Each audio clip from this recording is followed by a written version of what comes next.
نا؟ بسم اللہ الرحمن الرحیم نحمدہ ونصلی ونسلم علی رسول الکریم اما بعد۔ اب آگے جی نماز کے مستحبات کا بیان۔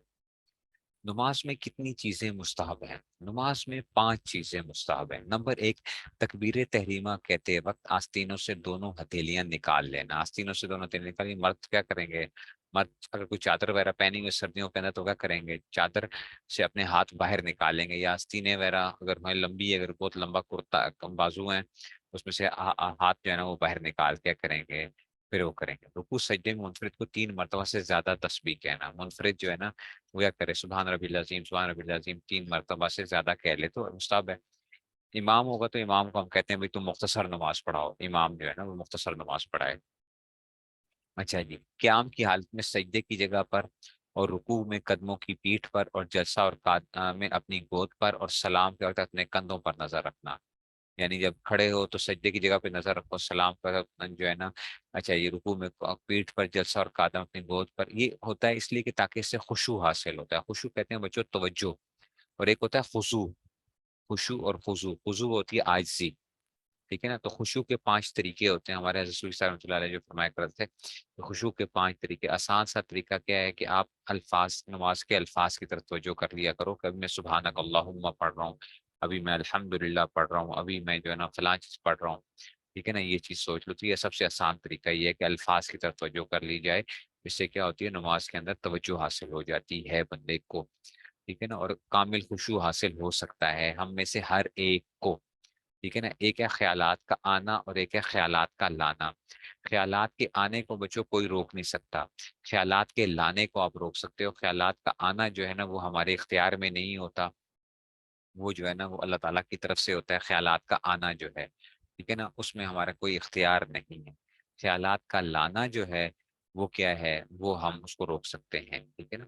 اور کل بھی شام کو بھی بتایا تھا، اس کے اوپر جو ہے نا جو بہترین ایک بیان ہے مفتی حسن صاحب رحمۃ اللہ علیہ کا، جامع اشرقیہ کے جو بانی تھے، ٹھیک ہے نا، وہ اس باطنی دنیا کے اوپر بھی موجود ہے، باطنی دنیا کے اوپر میرے واٹس ایپ جو کیا تھا یوٹیوب کے اوپر، تو وہاں پہ وہ موجود ہے بیان، لیکن وہ بہت مشکل بیان ہے، ٹھیک ہے نا؟ والذین جاہدوا فینا لنہدینہم سبلنا، یہ جو ہے نا والذین، ٹھیک ہے نا؟ تو یہ جو ہے نا، تو یہ اس کے اوپر جو ہے نا، تو جو راستہ تو مجاہدہ کسے کہتے ہیں، اور یہ ساری کی ساری جو ہے نا حضرت کا ایک بیان ہے جو ان کی آواز کے اندر ہی۔ اب وہ ہوگا 61 میں ان کا انتقال ہوا، 1961 میں، تو اس سے پہلے کا وہ بیان ہوگا، پتہ نہیں اب وہ کب کا ہوگا، 55 56 جب کبھی ہے، تو وہ اس کا وہ بیان، ان کا جو بیان ہے تو اس میں سن لو، تو اس سے کیا ہوگا؟ نماز پہ قیام آپ کو کیا ہو سکتا ہے؟ ہم میں سے ہر ایک کو خشوع حاصل ہو سکتا ہے، اور کوشش کرنی چاہیے نماز کو توجہ کے ساتھ پڑھنے کی کوشش کرنی چاہیے ہم سب کو، جو ہے نا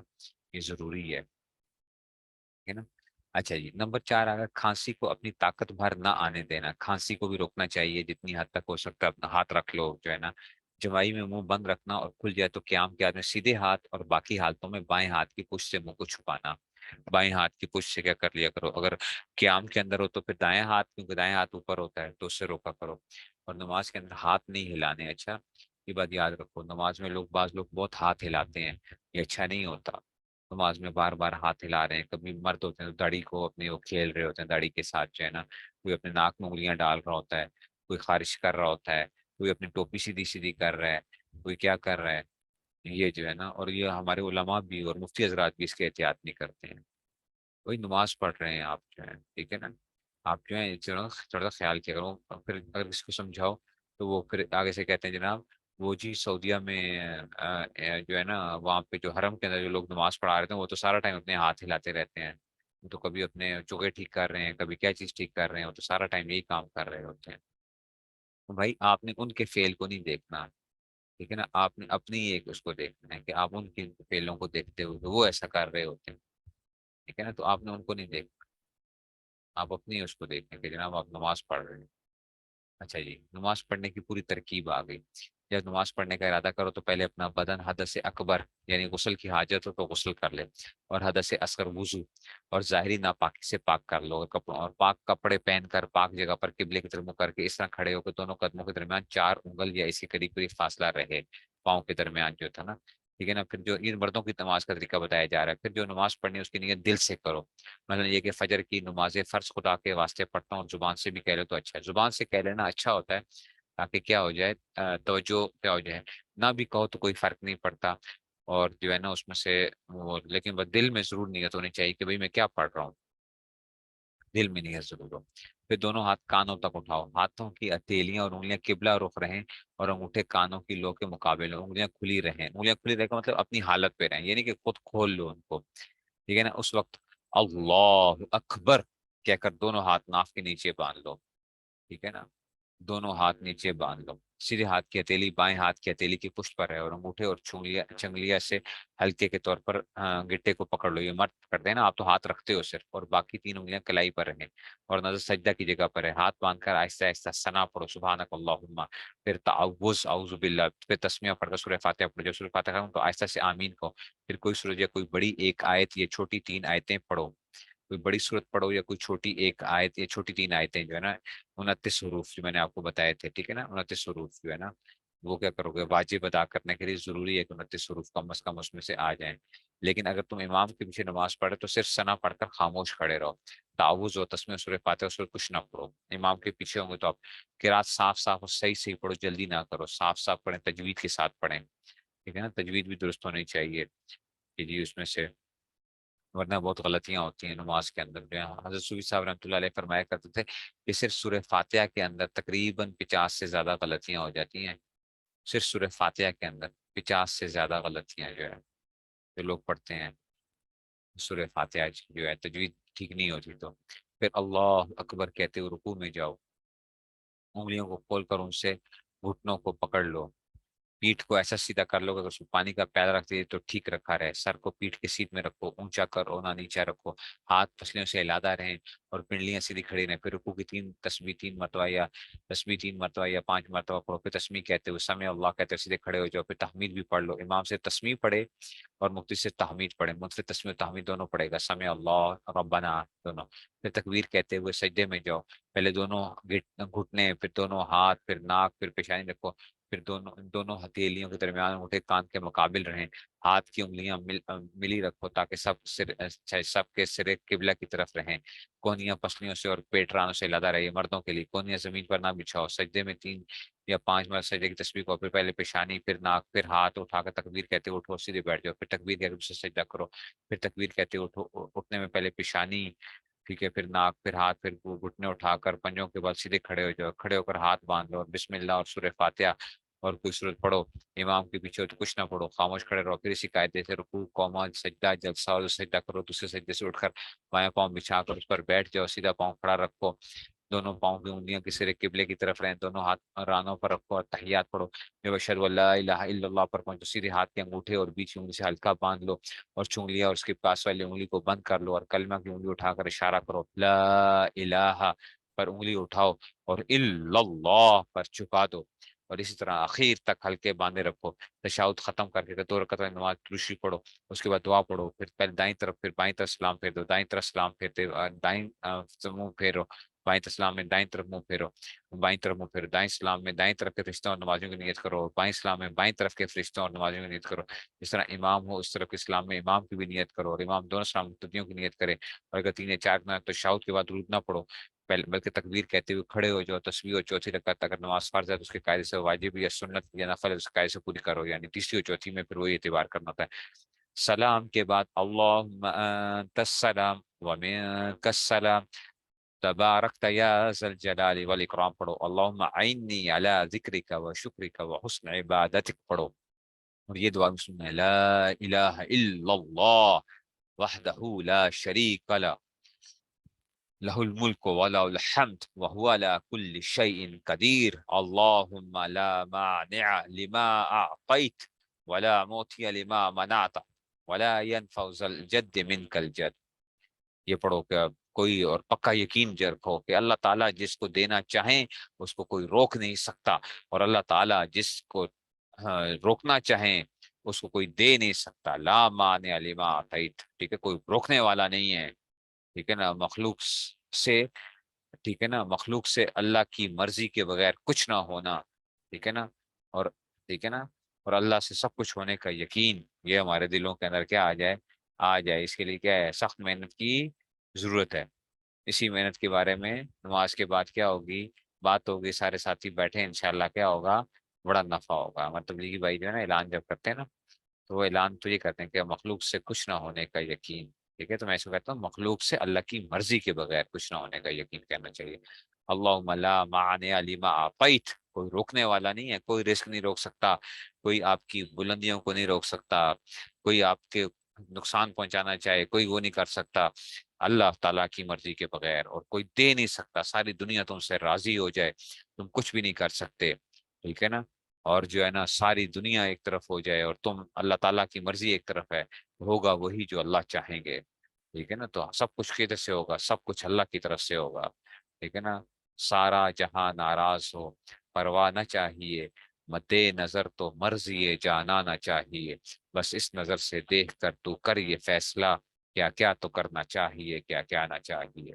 سمجھ آئیے بات کی، تو یقین ایسا کامل ہو جائے اللہ تعالیٰ کی ذات کے اوپر کہ بھائی مخلوق سے کیا ہو جائے، مخلوق سے نظر ہٹ جائے، پیسہ، دولت، شہرت، عہدہ، ٹھیک ہے نا، گاڑیاں، بنگلے، یہ سب کے سب کیا ہیں، دھوکے کا سامان ہے، دھوکہ ہی دھوکہ ہے، ان سے کچھ نہیں ہوتا، سب کا سب کس سے ہوتا ہے، میرے اللہ سے ہوتا ہے، میرے اللہ جو چاہیں گے وہ ہوگا، جو نہیں چاہیں گے وہ نہیں ہوگا، جس نے اللہ کو راضی کر لیا تو کیا ہوگا کہ سب کچھ حاصل ہو گیا، جس نے اللہ کو ناراض کر دیا وہ کیا ہو گیا اس میں سے، ٹھیک ہے نا، تو اس میں سے،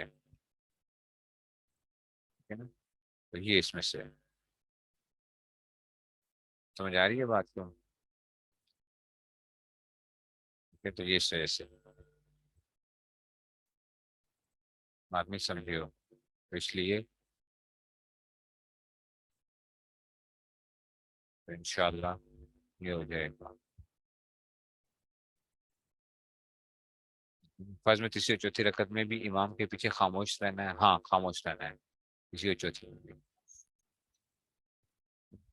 سمجھے ہو؟ یہ انشاءاللہ جب ایک وہ ہو جائے گا، جب یہ یقین ہوگا انشاءاللہ، تو اب کیا ہوگا انشاءاللہ، پھر کھل جائیں گی سارے آپ کے لیے جو ہے نا آسانیاں ہی آسانیاں انشاءاللہ ہو جائیں گی، مخلوق سے کیا کر لو، مخلوق سے کیا ہو جائے، سمجھے بات کو کہ نہیں سمجھے؟ اچھا جی، اب آگے جناب علی، ہر وہ نماز جنازہ میں تو پڑھنا چاہیے، نماز جنازہ میں تو پڑھتے ہیں ہم، ٹھیک ہے نا،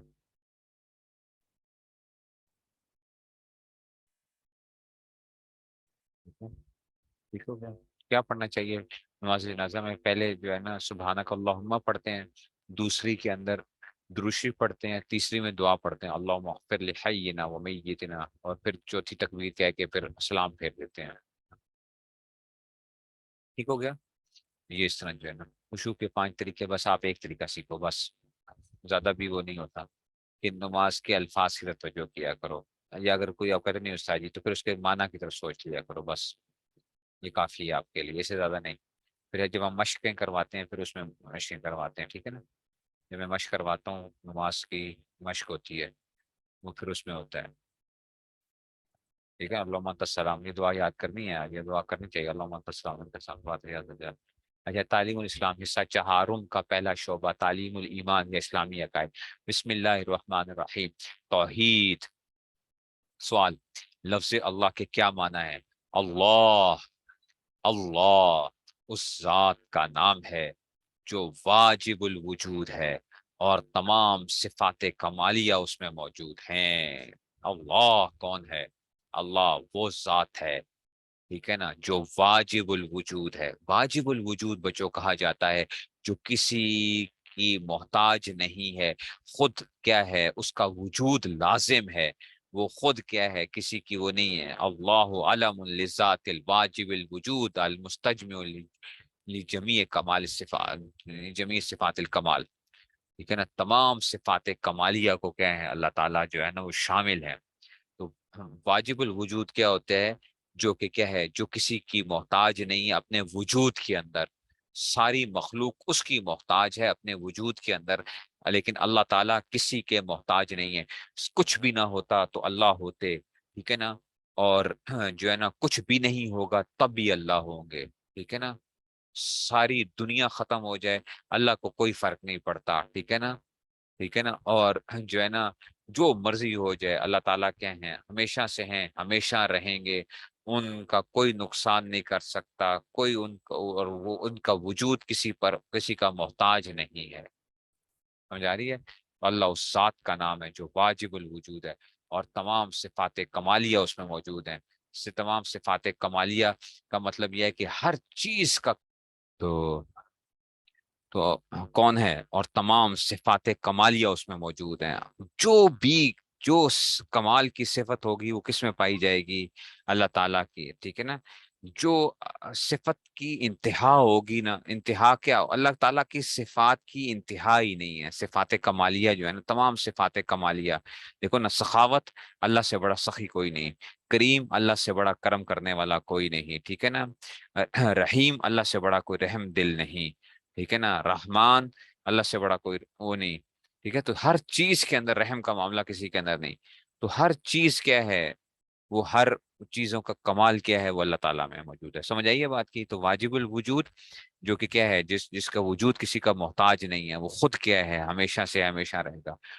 واجب الوجود، ٹھیک ہے نا، ٹھیک ہے نا. اور کیا ہے کہ کیا معنی ہے واجب الوجود؟ ایسی ہستی کو کہتے ہیں یا ایسی موجود شے کو کہتے ہیں جس کا وجود یعنی موجود نا، واجب یعنی ضروری ہے. اللہ کا ہونا ضروری تھا اس کائنات کے لیے، ٹھیک ہے نا. اور اس کا عدم کیا ہو، محال ہو. عدم کا مطلب ہے اس کا نہ ہونا، یہ ہو ہی نہیں سکتا کہ کیا نہ ہو، اللہ موجود ہی نہ ہو. یہ محال ہے. عدم کیا ہے، اس کا محال ہے، ٹھیک ہے. تو عدم اس کا محال ہے، ٹھیک ہے نا. تو جو واجب الوجود ہوگا وہ ہمیشہ سے ہوگا، ہمیشہ رہے گا. نہ اس کی ابتدا ہوگی نہ انتہا، اور کسی وقت اس کی نیستی نہ ہو سکے. نیستی کا مطلب ہے کہ وہ ہستی سے نیست نہیں ہو سکتا. ہست کہتے ہیں ہونا، نیست کا مطلب ہے نہ ہونا، ٹھیک ہے نا. جب کچھ نہیں ہوگا تب بھی اللہ ہوگا، ٹھیک ہے نا. جب سب کچھ اللہ کیا کریں گے، جب کیا ہوگا، اللہ تعالیٰ سب ختم ہو جائے گا، ہر چیز کو ختم کر دیں گے. یہاں تک کہ کیا ہوگا، جو ہے ملک الموت کی بھی جان نکال لی جائے گی، ملک الموت کی بھی جان نکال لی جائے گی. تو اللہ تعالیٰ فرمائیں گے ہاں جی، آج کس کے لیے بادشاہت ہے، لمن الملک اليوم، آج کے دن کس کی بادشاہت ہے، آج کے دن کس کی بادشاہت ہے. تو کچھ بھی نہیں تب بھی اللہ، جب سب کچھ ہے تب بھی اللہ، ٹھیک ہے. تو اس وقت نیستی نہ ہوگی اور وہ خود بخود موجود ہوگا، کیونکہ جو چیز کسی دوسرے کے پیدا کرنے سے پیدا ہو اور وجود میں آئے وہ واجب الوجود نہیں ہو سکتی. بس اسلامی تعلیم مطابق اللہ تعالیٰ واجب، اس سوا عالم کی کوئی چیز واجب الوجود نہیں ہے. اللہ کے علاوہ کوئی واجب الوجود نہیں ہے.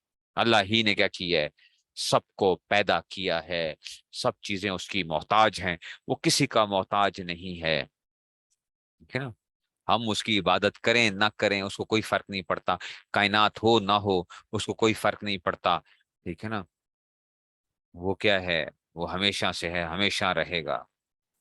صفات کمالیہ کے خدا تعالیٰ چونکہ واجب الوجود ہے اور واجب اپنی ذات میں کامل ہونا ضروری ہے، تو اس کمال ذاتی کے جن صفتوں کا اس میں ہونا ضروری ہے وہ سب اس کے لیے ثابت ہیں. انہیں صفتوں کو صفات کمالیہ کہتے ہیں. میں نے آپ کو بتا دیا صفات کمالیہ کیا ہیں، کہ جو بھی ہر چیز کی صفت جو کمال درجہ ہوگا وہ کدھر ہو. کمال کیا، اس کی کوئی انتہا نہیں ہے. کسی باقی چیزوں کے اندر تو کیا ہو سکتا ہے، کوئی کمال کی انتہا ہو سکتی ہے، اس کے تو کوئی کمال نہیں ہے، ٹھیک ہے نا. سوال، جو چیز ہمیشہ سے اور ہمیشہ سے کیا کہتے ہیں، ایسی شے کو قدیم کہتے ہیں. قدیم، اللہ تعالیٰ کیا ہے، قدیم ہے، ہمیشہ سے ہمیشہ رہیں گے. خدا تعالیٰ کے سوا اور کیا چیزیں قدیم ہیں، خدا تعالیٰ اور اس کی تمام صفات قدیم ہے. اللہ بھی اور اللہ کی صفات بھی قدیم ہے، ان کے سوا اور کوئی چیز قدیم نہیں ہے. جب خدا تعالیٰ کے سوا کوئی چیز ہمیشہ سے موجود ہے، خدا تعالیٰ نے آسمان و زمین اور تمام چیزیں کیسے بنائیں؟ خدا تعالیٰ نے تمام عالم کو اپنے حکم اور اپنی قدرت سے پیدا کر دیا. اسے عالم کے بنانے اور آسمان میں پیدا کرنے کی کسی چیز کی حاجت نہیں تھی، کیونکہ اگر خدا تعالیٰ بھی عالم کو پیدا کرنے کی چیز کا محتاج ہوتا تو واجب الوجود نہیں ہو سکتا. اللہ کو ضرورت نہیں تھی کائنات کو بنانے کی. اچھا، اللہ نے چاہا کہ کیا ہو، اللہ نے چاہا کہ یہ کیا ہو جائے، مخلوق پہ کوئی احسان کیا جائے.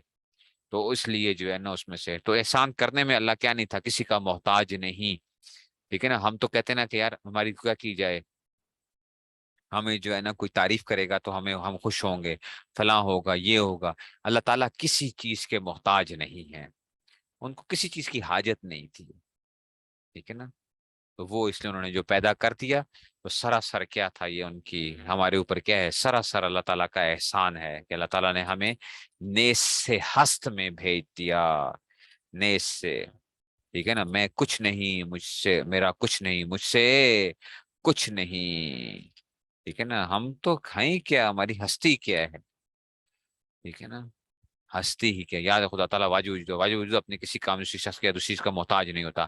خدا تعالیٰ کی صفات کمالیہ کیا کہیں، وحدت، دیکھو، اکیلا ہونا، اللہ کے علاوہ کسی کے اوپر وحدت کا اطلاق ہی کس پہ ہوتا ہے؟ صرف اللہ کے اوپر ہوتا ہے، ایک ہونا، ایک ہونا ہر چیز کے لحاظ سے، یہ کہتے ہیں نا یکتا ہونا، یکتا ہونا، ٹھیک ہے نا؟ اچھا، قدم یا وجوب وجود، قدم کا مطلب ہے یہ قدیم ہونا، قدم کا کیا مطلب ہے؟ یا وجوب وجود، قدم کا مطلب وہی ہے کہ وجوب وجود، کے وجود کا ہونا، وجود کا ہونا اللہ تعالیٰ کا واجب الوجود، ہم نے کہا نا، واجب الوجود، قدم یا وجوب وجود۔ حیات، اصل میں اطلاع، حیات کا اطلاق ہی اللہ تعالیٰ کے اوپر ہوتا ہے، اصل تو وہ الحی، زندہ ہونے کا اطلاق ہی اللہ پر ہوتا ہے، ہم تو سارے کے سارے کے ہیں۔ وہ کیا زندگی ہے جس کو کیا، جس میں موت طاری ہو جائے، وہ کوئی زندگی تھوڑی ہی ہے، ٹھیک ہے نا؟ وہ کیا زندگی ہے جو اپنے ہونے میں غیر کی محتاج ہو، ٹھیک ہے؟ یہ بھی کوئی زندگی ہے، ٹھیک ہے نا؟ یہ بھی کوئی زندگی ہے، شرمندگی ہی شرمندگی ہے، ٹھیک ہے؟ تو یہ جو ہے نا اس میں سے، تو یہ کیا آ گیا، تو حیات کا اطلاق کس کے اوپر ہوتا ہے؟ صرف اور صرف اللہ تعالیٰ کی ذات کے اوپر ہوتا ہے۔ نمبر 4، قدرت، اللہ تعالیٰ ایسا قادر ہے کہ اس کی قدرت میں کوئی وہ نہیں کر سکتا، ان اللہ علی کل شیء قدیر، وہ جو چاہتا ہے وہ کر دکھاتا ہے، اس کی قدرت میں کوئی نقصان نہیں، کوئی اس کا کچھ نہیں کر سکتا۔ علم، اللہ کے برابر کسی کا علم نہیں، اس کا علم جو ہونا تھا وہ بھی پتا تھا، جو ہوگا وہ بھی پتا ہے، ایک ایک چیز کے بارے میں، ایک ایک چیز کے بارے میں، ٹھیک ہے نا؟ یہ اس میں سے ارادہ، اللہ تعالیٰ کسی کام کا ارادہ کر لیں، وہ کسی کو ہونے کا ارادہ کر لیں تو کوئی روک نہیں سکتا، وہ کسی کام کے نہ ہونے کا ارادہ کر لیں تو کوئی اس کو کر نہیں سکتا۔ سمع، سننا، اللہ تعالیٰ کون ہے؟ سمیع ہے، سمیع، کوئی بولے یا نہ بولے اللہ تعالیٰ پھر بھی سمیع ہے۔ میں نے بتایا تھا نا صفت مشبہ اور اس میں فائل کے اندر کیا فرق ہوتا ہے؟ سامع کیا ہوتا ہے؟ سننے والا، سامع اس میں فائل ہے، یہ اسی وقت ہی ہوتا ہے جب کوئی بول رہا ہو، اور تب کیا ہوتا ہے؟ میں بول رہا ہوں اور آپ کیا ہیں؟ آپ سارے کے سارے کیا ہیں؟ سامعات ہیں، آپ لوگ کون ہیں؟ سامعات ہیں، میں بول رہا ہوں تو تب آپ کو آواز آ رہی ہے، لیکن اللہ تعالیٰ کیا ہیں؟ اللہ تعالیٰ سمیع ہے، سمیع، میں بولوں یا نہ بولوں، کائنات کے اندر کوئی ایک چیز بھی بولے یا نہ بولے، ایسی خاموشی ہو کہ کچھ بھی نہ ہو، آواز کی جو ہے نا کوئی ایک ہلکی سی بھی آواز بھی نہ ہو، تب بھی اللہ کیا ہے؟ سمیع ہے۔ ایسے ہی بصر، بصر، اللہ تعالیٰ بصیر ہیں، نظر، ہم کیا ہیں؟ ہم محتاج ہیں، روشنی کے محتاج ہیں، آنکھوں کے محتاج ہیں، ہم جو ہے نا چیزوں کے محتاج ہیں، چیزیں اس سے ٹکرائیں گی پھر ہماری طرف اس میں سے آئیں گی۔ اللہ تعالیٰ کسی چیز کے محتاج نہیں ہے، وہ ایسے بصیر ہیں، کچھ بھی نہ ہو تو وہ پھر بھی کیا ہیں؟ دیکھنے والے ہیں۔ ایسے ہی کلام، ہم کیا ہیں؟ ہم محتاج ہیں اپنی زبان کے، ہم جو ہے نا بولنے کے اندر اس ارادے کے محتاج ہیں، کلام کرنے کے اندر اللہ تعالیٰ کیا ہیں؟ کسی چیز میں کلام کا اطلاق ہی کیا ہوتا ہے؟ صرف اللہ تعالیٰ کی ذات کے اوپر ہے۔ خلق، پیدا کرنا، مخلوق کو پیدا کرنا، اس کی صفات جو ہیں، ہم بھی چیزیں بناتے ہیں، ٹھیک ہے نا؟ ہم بھی تخلیق کرتے ہیں، کہتے ہیں نا تخلیق کی ہے، ٹھیک ہے نا؟ لیکن ہماری تخلیق کیا تخلیق ہے؟ وہ تو تخلیق ہی نہیں ہے۔ خالق تو اصل میں کون ہے؟ وہ اللہ تعالیٰ کی ذات ہے، خالق، ٹھیک ہے نا؟ بنانے والے کون ہیں؟ جو چیز دنیا میں جو بندہ بھی کوئی چیز بناتا ہے تو اسی را مٹیریل سے جو بناتا ہے تو وہ کوئی نہ کوئی را مٹیریل کیا ہوتا ہے؟ وہ نیچرل اس سے آ رہا ہوتا ہے۔ جو سنتھیٹک بھی ہے تو اس کے پیچھے کیا ہوگا؟ کوئی نہ کوئی اس کی اصل بیس کیا ہوگی؟ نیچرل چیز ہوگی۔ اللہ تعالیٰ کسی چیز کے محتاج نہیں ہے، ٹھیک ہے؟ مادے کے محتاج نہیں ہے، ارادے کے محتاج نہیں ہے، کسی جو ہے نا وہ کسی نقشے کے محتاج نہیں ہے، وہ بغیر کسی اس چیز کے خلق کرنا، تکوین، ٹھیک ہے نا؟ تکوین وغیرہ، تکوین کا مطلب ہوتا ہے ہونا، جو کچھ ہو رہا ہے کائنات کے اندر، ٹھیک ہے نا؟ اس کو ہوتا ہے تکوینی امور، جو ہوتے ہیں نا تکوینی امور جو ہیں، تو یہ تکوین، ٹھیک ہے نا؟ تو وہ جو کچھ ہونا ہے اس میں بھی کیا ہے؟ کو یہ بھی اللہ تعالیٰ کے لیے ہے، ٹھیک ہے نا؟ تو یہ اس میں سے